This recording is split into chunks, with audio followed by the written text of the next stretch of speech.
you. Thanks for getting back before the 10 minutes was up. Thank you. Now, as part of the proceedings, we go on to the evidence from decision takers' witnesses. So that's Mark and Steve, please. I've invited them both here together. Mark is to predominantly answer most of the questions, but if there's anything technical, that Steve's there to answer any further questions. Thank you. 5 minutes, Mark. Thank you, Chair. I'd really just like to spend my time today focusing on the process that we followed around this decision from an officer point of view. I think very importantly, just to start off, a key reason why we're here today and the reason for the executive decision in the first place is because if as a council we're looking to introduce charges or parking charges at a new location, there is a requirement under the Road Traffic Act to make sure that we formally consult and advertise the proposal in compliance with that Act. There's been a number of questions and debate around consultation today and how that's carried out. And aside of any consultation engagement that the council may or carried out around these budget option proposals, there are very clear guidelines within the Act as to the consultation that needs to be carried out in a case like this. That will include a formal advertisement in a local newspaper or publication, and will also include notices on site as well. I don't know, Steve, whether you just clarify the detail and the dates of that publication? Yes, sure. Well, officers put forward a number of budget saving proposals, which included the 50p increase on all the tariffs, introducing charges in country parks, and introducing charges in the Brighton and other town centre locations. These car parking charges were advertised on the 18th of January 2017. The closing date for comments or objections of the 10th of February 2017. The advert was placed in Wirral. Notices were erected on each particular site affected by the proposals. An email with all the details was sent to the elected members, MPs and constituency managers to share them with the interested groups and interested parties within their wards or constituency areas. As mentioned previously, there was a presentation on the details at a scrutiny workshop and followed up at the business overview and scrutiny committee on the 24th of January. Also all those consultations. At the end of the advert period, we had over 33,000 signatures in petitions and over 700 individual objections to the proposals. Thanks, Steve. So, in terms of process then, when we actually received all of that feedback, all of that information was collated by the Highways and Traffic team in Cheshire Lines, and we have the senior manager that runs those teams here today. Obviously, there's a very, very significant amount of material to work through. So we work through that as an officer team. We have disciplines and expertise in traffic management, road safety, highway maintenance. We have people out there on the network every day of the week with expert knowledge of these matters. So we have a good local working knowledge of all of the sites and the locations that we've talked about today. We've then, in terms of then presenting the decision to the leader of the council in this case, all of that information was pulled together, and that information was shared with the leader before we actually made that decision. Now, as we've touched on already, the primary purpose of the consultation is to make sure that we gave proper consideration to particularly any traffic implications of the proposals, and as part of the process, we certainly pulled together and highlighted a number of areas to the leader of the council and discussed them with him before we actually made the decision on the day.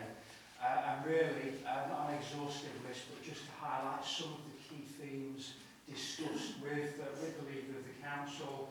There were certainly a number of key areas. I personally discussed with him concerns from the residents and business owners of Shaw Cottage off Station Road in Thurston, who raised a number of concerns in their correspondence, concerns about parking on Station Road and that location, the impact of that. I also discussed with the leader representation concerns from... Mark, can I just say your 5 minutes? Oh, okay. From the old ticket office in Eastham, from residents in the Tor Drive in Eastham area, from local councillors, including Councillor Gilchrist, who made representations, and also from Marston's PLC as the owners of the Eastham Ferry Public House. And as the chief officer who made the decision in this case, I'm certainly satisfied that due process was followed in this regard to comply with the No Traffic Act. Thank you. Thanks, Mark, and thanks for winding up for me there. Thank you. Dave? Thank you, Chair.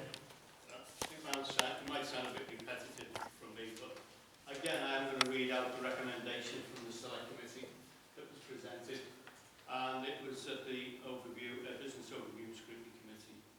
This committee requests officers to develop a full and consider the impacts on small businesses, traffic and the wider community to enable councillors to fully scrutinise all aspects of the effect which may occur in an increase or implementation of parking charges. Now that was the request, and it was supported by the whole committee, 2 officers of the council. Now the bit I'm finding great difficulty in is that the effect on small businesses. We've heard from the lead officer, I think he spoke to 2 out of 5 in that particular area. I would like further in-depth knowledge of all of the businesses that were asked and where the in-depth report actually ended up, because I know I haven't seen one. Has any other member of this select committee seen one?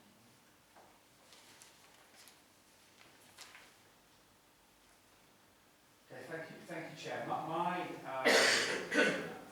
I think first of all, in terms of the highway and traffic implications of the proposals, I'm satisfied that we have taken due regard of all of those issues in making a decision. In terms of the decision-making process, we actually went out and consulted on officer proposals from the outset, which we consulted on. At the end of the consultation period, we, in discussion with elected members, it was suggested that proposals of a lesser impact would be suggested to be taken forward, and the decision form that was signed with the leader on the day reflects those lesser proposals. So, for example, the initial consultation for parks and the feedback we received was based on a charge of a top-line charge of £4 a day, and clearly the revised proposal was based on a much lesser figure, and it was based on those discussions with members that the decision form was made on the day. Importantly, this decision form is very much about the traffic implications of the proposal, and does not get into wider implications such as the financial viability of businesses and other matters. No, I've got a list, and Tom will be now put on the bottom of the list. Can I just say, Dave, that the officers there have given an explanation, and it's the traffic implication. I think if you've got any further questions on the consultation, it might be better for the cabinet member. got a supplementary, Dave? I want to be as fair as I can. I do, but I'm quite happy to wait until the leaders have the opportunity to us. And then come back, thank you. Paul, and then John. Thanks very much. So I think you've answered the question I was going to ask. So to be clear, your consultation was just about the traffic management and highways. It had nothing to do with financial implications for local businesses or taking into consideration concerns of local businesses and residents that would be implicated by this. And I would just finish off, Chair, with saying, do you think that the consultation could have been better rather than just complying with the legislation? Do you think that you could have consulted with the residents and businesses in a better way rather than just complying with the legislation? Thanks, Chair.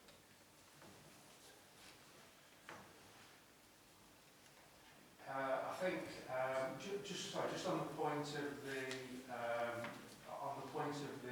approach to the consultation or around the specifically for these traffic orders, there are minimum requirements in the Act that we always have to comply with and we always meet with. It would then be a judgment call for officers to make as to particularly thinking about the traffic implications or the complexity of any traffic implications, how much further we go with any consultations and engagement that we have. Certainly in this case and from the discussions as an officer team, our view is that based on the technical issues and our knowledge of the local areas, and particularly such as the location at Easton, for example, we were comfortable that we had a good grasp and understanding of the traffic conditions at that location to enable us with the consultation we did to make a decision. John. Yes, thank you, Alan. I understand of the requirement for consideration might have been traffic, and that certainly has to be taken into account anyway.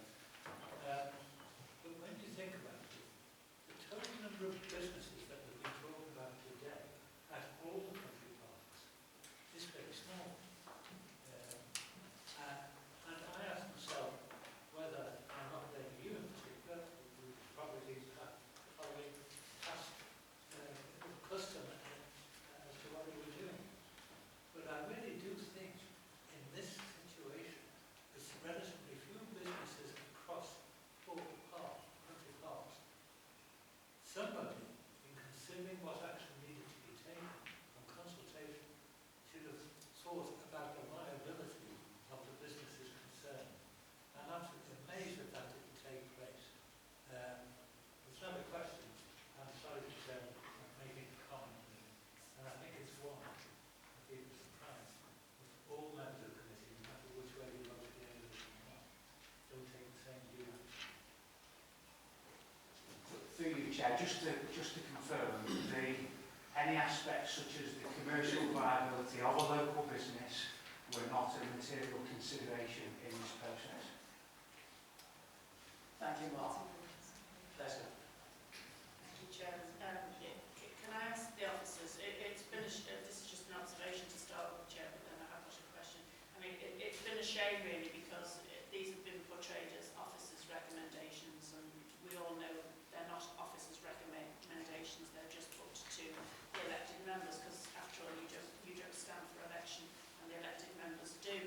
But you mentioned the officer team who came up with the proposal in the first place anyway.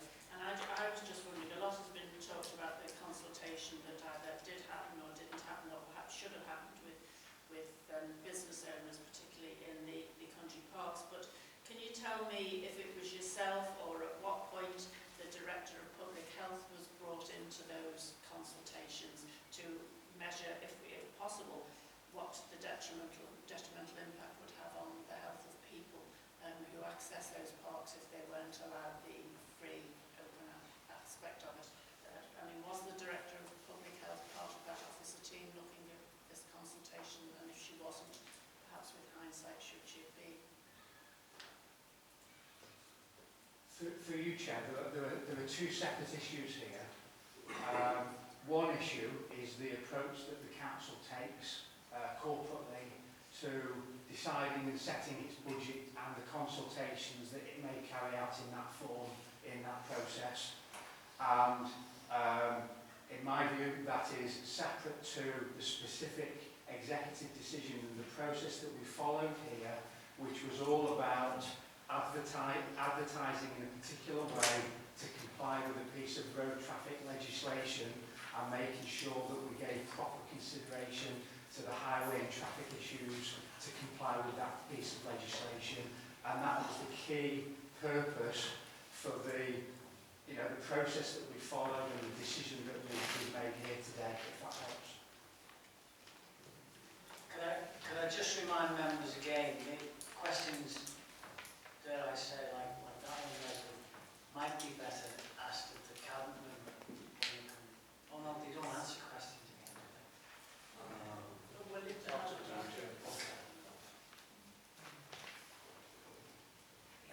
Tom, and then Tom and then Gerry.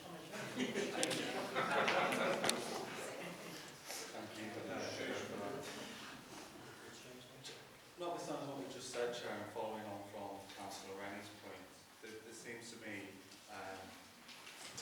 that the departments worked in silos here. You said you had a chief officer, you had a meeting, and you are the chief officer, Mark. You made these decisions and you made recommendations.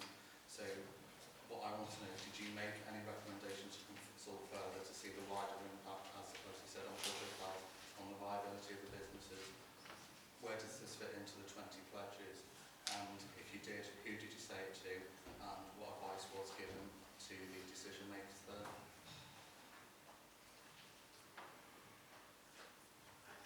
I'm trying to not appear obtuse or helpful, Chair, or just not answering the question. All I can do is probably reiterate what I've just said.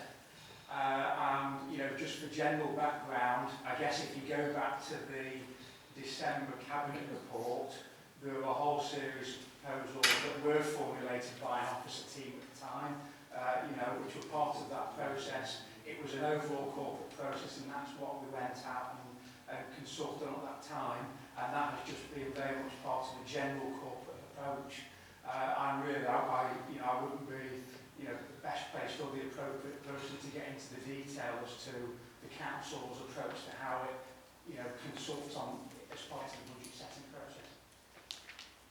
But there's a difference, isn't Mark? You're signed up to every chief officer is signed up to the 20 pledges and delivering those. And within these, we talk about public health, we talk about supporting local businesses. And what I want to know is, as those officer proposals were developed, was any discussion with consultation with businesses, with public health, etc. And if there was, who was that advice given to? There were a broad set of discussions before Christmas time as part of the process whereby a whole series of proposals were included in that December Cabinet report, and as senior officers we all fed views and took part in that process. That is completely separate to the discussion that we're having here, the process and the executive decision that's made here today.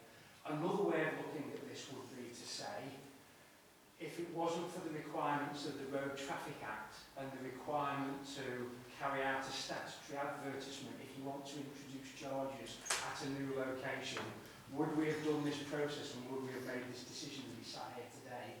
And the answer is no. This is a separate process to the council's budget setting process that has been discussed at length in council meetings and has now been proposed. Just one more question then, Chair. You said earlier about you made representations to the leader about who you've spoken to, responses. Can you tell me of the responses that you received from those people you spoke to, how many were in favour and how many were against? Yeah, thank you, Chair. Well, as I say, we received a very, very large response to the statutory advertisement. We actually had round about 700 individual kind of objection letters and representations made, it's fair to say that actually, obviously the vast majority of those covered broader issues, and the officer team, led by Bob, had to carefully work through and disseminate all of those to make sure that we give them proper consideration of the highway, the traffic implications of this proposal. And as I said just briefly before, there were a number of specific areas of representations, which are the ones that I briefly commented on, which were the ones that were particularly of note that I discussed personally with the leader of the council as part of the recommendation that we should proceed.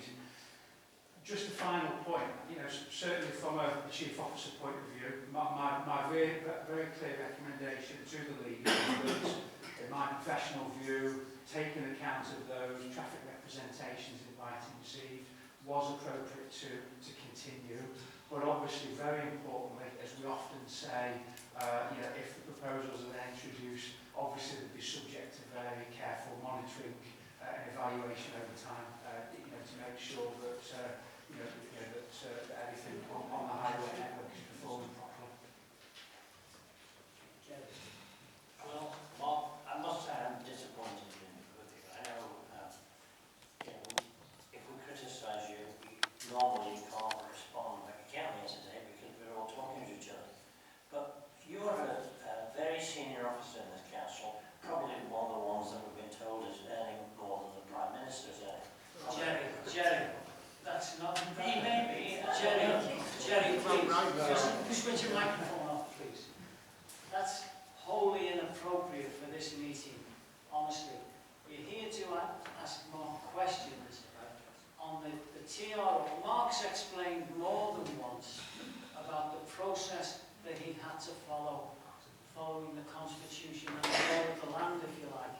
Now, I'm giving you opportunity now to ask Mark questions on the process he went through. Nothing else. There's been questions asked of Mark which are totally inappropriate. But that comment of yours, Gerry, and I'm disappointed as well, I'm really disappointed in you. That was totally inappropriate of you to even raise what you just did with Mark. If you've got a question, please ask it. If you haven't got a question, don't even bother to put your microphone back on. Well, I have got a question. I was just working my way up to it. No, but that was inappropriate, Gerry. Okay, well, I apologise for anything Thank that you. might be I accept your being apology. inappropriate. I accept your apology. Mark, I'll carry on my question. As a very senior officer in the council, Mark, you are the one, it would have been, that was seeing all of these thousands of objections going in, thousands of petitions. If it wasn't you then, who else would be able to tell the leader that all these terrible things were being anticipated? Who else would have told the leader, apart from you, that all these lovely, wonderful people that were here tonight are all concerned about the welfare of their businesses? Surely, as a very senior officer, you should have told the leader that. Through you, Chair, this is an important point. So, in terms of this process, we have teased out and disseminated the traffic and highway and road safety issues, etc. Clearly, as part of this process, as we've started to see the response that's come in, those broader comments that have come in, and obviously the level of representations and the size of the petitions, clearly that's been communicated within the council. It's been shared by, I think we've got the head of PR and communications who's with us as well, within his team there. And as all members will be aware, and obviously this was very visible in the press at the time, on the run-up to the budget cabinet meeting taking place, there was open discussion from the leader of the council and the cabinet member in the press, talking about the level of representations and the concern for the impact on local businesses, and that they are some of the key points that resulted in, as I understand it, in the proposal that the members decided to go with being significantly reduced and significantly lessened. Thank you. Thank you, Mark. Any other questions? Dave. Thank you, Chair. I thought you put me on the end of the list. Just two. One is in relation to a comment that you made earlier in consultation on the Highway Traffic Act, and did you use the word minimum amount that was required? And the second question is, in the weight of the petitions that were presented in opposition to this, the amount of objections in relation to the country parks, to the highways regulations, was the reason for dropping the regulations for highways, or rather the reason for dropping the proposal for highways against country parks is that highways only goes, the money raised goes back to highways, but country parks can be spent anywhere. Just made the observation, Chair. So the original proposal that we consulted on as officers, there were 3 elements to it, which actually totalled up to about over £1 million in income. There was an existing car parks tariff increase. There was a whole series of new sites, and then there were the country park sites as well. The observation I would make is that based on the feedback received, all 3 of those elements were lessened or eliminated. So my lay view on that would be all aspects, regardless of whether they're highways or parks, have obviously have been significantly reduced from what was the subject of the original consultation and proposals that were put together by officers. If I may come back on that, please, Chair. It's in relation to the decision that was made and who made it, because Mark said in his early speech that the presentation was made to councillors in relation to the outcome. Who made it?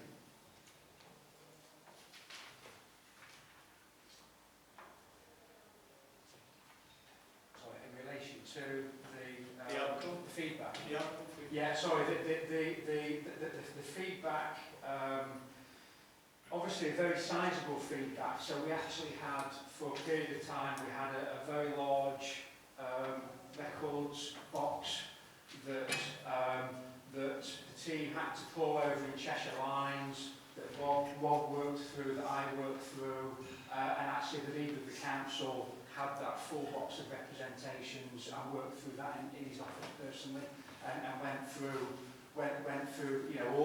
all of those representations, and obviously had support from officers in terms of highlighting some of the key representations made. So the leader of the council personally did see the big box with all of the comments made. So, Dave, carry on. If you need to ask another question. Well, it's just We have got other members who'd like to come in. And this is the I do second know, time. and I waited, and I was quite happy This to is wait. the second time you came in. But yes, ask. But I think the relevant points to gaining an insight into how these issues came about and the answers that we got. And it was the first part of the previous question which I didn't get an answer. And that was the section where I said we were talking in consultation about the highways and the amount, and you did state, because I wrote it down, the minimum amount of consultation. Is that correct? It was a minimum amount.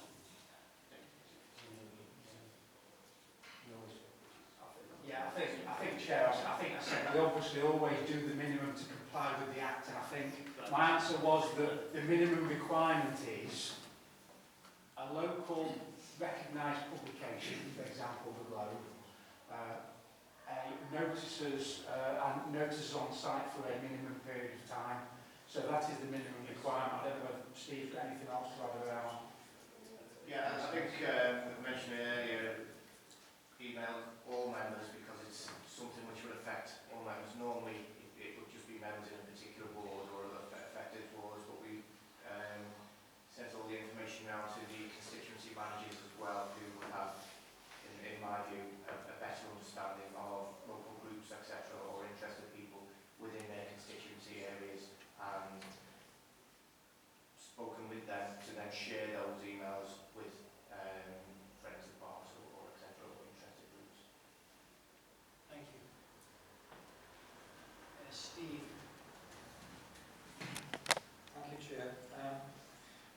12 witnesses this afternoon, and it keeps coming back to this thing about the consultation.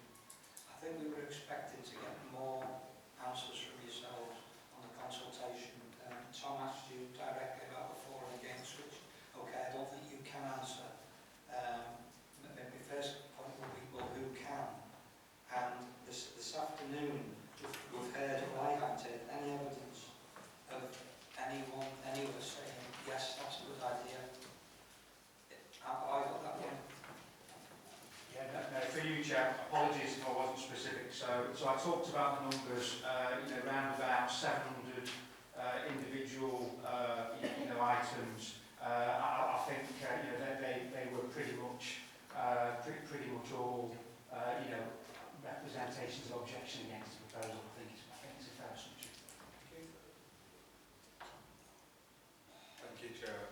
Just on a highways point, I think it was raised by Mr Woods about the overspill.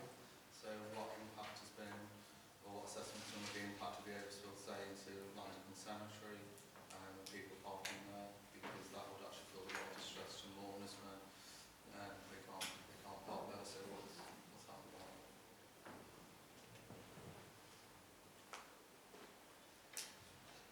Thank you, Chair. I think we've obviously, as an officer team, without getting into individual locations, we have taken account of, broadly taken account of those displacement issues. I do go back to the point before, though, that whenever we do any, traffic order or implement any proposal, we don't just put something in and walk away and that's it. We do, as a responsible highway traffic authority, make sure that we carefully monitor, proposals or changes after they've gone in.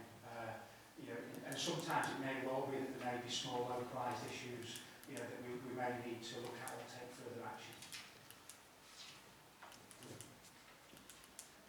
Just making first of asking what I'm going to ask you anyway. So, if the consultation was done in a thorough and proper way, and as a chief officer you're involved in that, and you've heard what you've heard from the businesses tonight, would you still be making the same recommendation?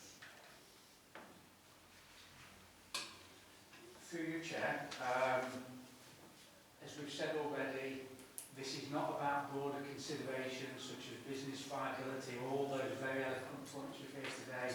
In terms of the key premise of this decision and complying with the Act, this is about the potential traffic implications, and I'm still absolutely satisfied, even based on the views here today, that the decision is still appropriate on those grounds.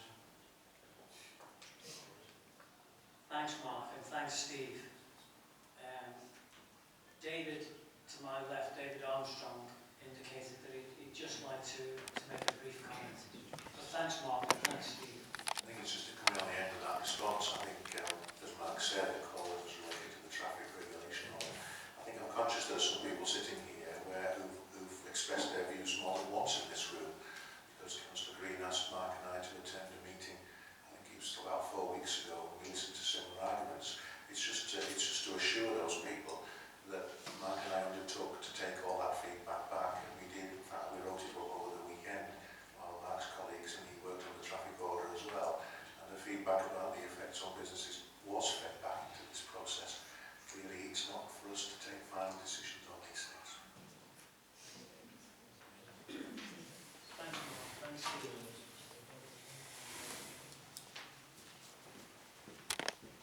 Right, we've come to the point now where I'll now invite a summary from the lead signatory, which is Jeff Green. Thanks, Jeff. And can I remind you 5 minutes, please? I'm sure I won't take 5 minutes. Thank you. I'd appreciate it if you did. Thank you. Thank you, Chairman. Thank you. First of all, could I just thank Andy Wood, Mina Krumsky, Sharon Jones, Jane Kerwin, Pat Gibson, Saxby, Brian Norris, Karen Jameson, and Linda Thomas as the witnesses.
conscious, Chris Spriggs made the point about, how she was here to help and look, are you prepared to work with us and so on.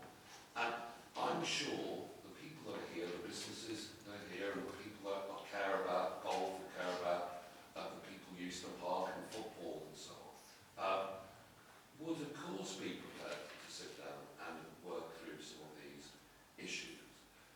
But I think the fact that we didn't wait, the council didn't wait for this report the day's reference to use a committee as for, the fact that the process was changed, so an immediate answer was given. And, Andy Wood has certainly demonstrated he's got just how self-defeating some of the proposals were in terms of fundraising and showing a command of arithmetic that seems to be missing within the administration and the decision-making process, I have to say, in terms of just how self-defeating these proposals are. So I do, and again, the point's been made at 1:39 this afternoon, a press release was issued offering members country parks to join up and get free parking. So clearly the policy is falling. As it gets scrutinised, the policy itself falls to pieces. So all I would suggest, and I think all anyone could ask for, is for you as a committee to refer this back to the decision maker. Stop the imposition of these particular charges and have a wider consultation and discussion around what the options are. I don't for 1 second believe that everyone, backbenchers and members of the Scrutiny Committee, knew some of these issues or some of these consequences that were going to flow from this decision.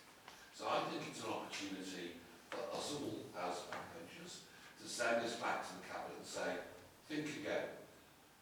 Remove the threat of these charges on the country parks. Treat the country parks in the same way as we treated the other elements to these proposals. Stop them now and let's have a proper conversation about what is achievable and what isn't, where any money that is raised will go to or not go to. But I think there is a conversation to be had, because the proposals as put forward are a mistake. You've heard how they're going to devastate businesses and some of the other pledges that people have been making. Let's stop the imposition. Let's go back and say, stop, think again, and see if there is an opportunity to have proper consultation, proper meaningful discussion about the future of our parks and how they fit into the overall strategy for the Wirral. Because I think going forward with this is a huge mistake. And let's be absolutely clear. I have said on behalf of our group, if we form an administration, will remove them. It's as straightforward as that. It would be far better if they weren't imposed in the first place. Thank you.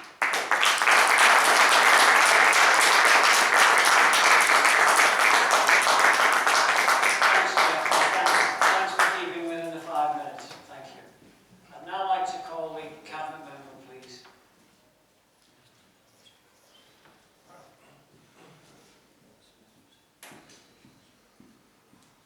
And could I further remind you, Stuart, please, can you try and keep within the 5 minutes? Thank you. Thanks, Chair.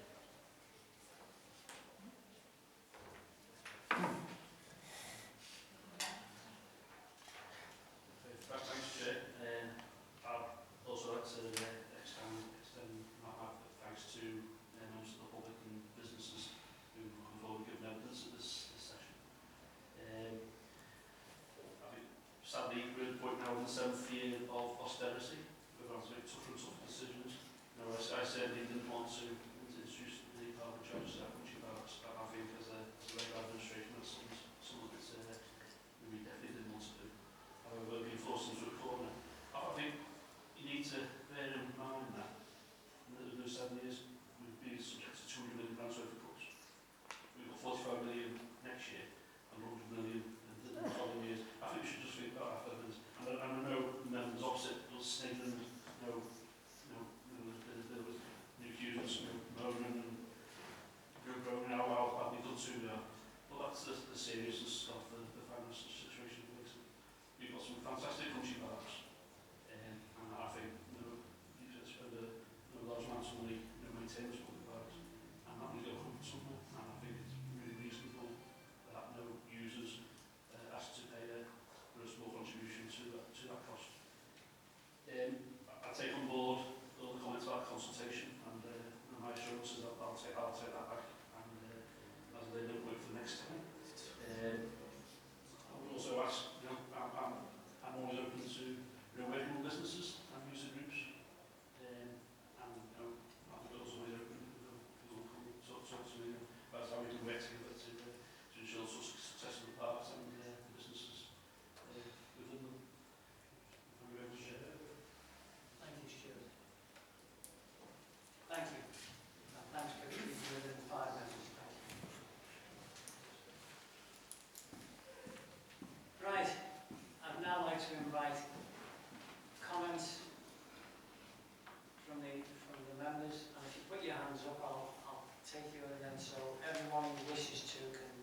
drum it in to everybody, anybody who listened, is that this committee asked for a full comprehensive report on the effects on local businesses and communities. We've heard this afternoon and into this evening the effect that it will have on quite a lot of small businesses and not so small businesses, larger businesses in the community who will be affected by the decision that's been made by the Cabinet. I find it very hard that senior members of the Council could actually omit taking comments from the Select Committee asking for a comprehensive report to see the full outlay of the consequences of the proposals that they were putting forward. In my own view, because I've been around such a long time, the original view was it was a scare tactic. We'd scare them all by saying it's going to be £4, knowing quite well that we were reducing at a later date and saying, aren't we good boys and girls for doing that? That's my own personal view on that. We've seen the effect it will have on many businesses throughout the borough. I know I've banged on a lot about the area that I represent, and I'm not going to make any apologies for that, because it is going to be a major effect on those 5 or 6 businesses that are affected on one of the 2 longest cul-de-sacs that we've got, or we've beat that. One of the 2 longest cul-de-sacs we've got going to Country Parks. These are the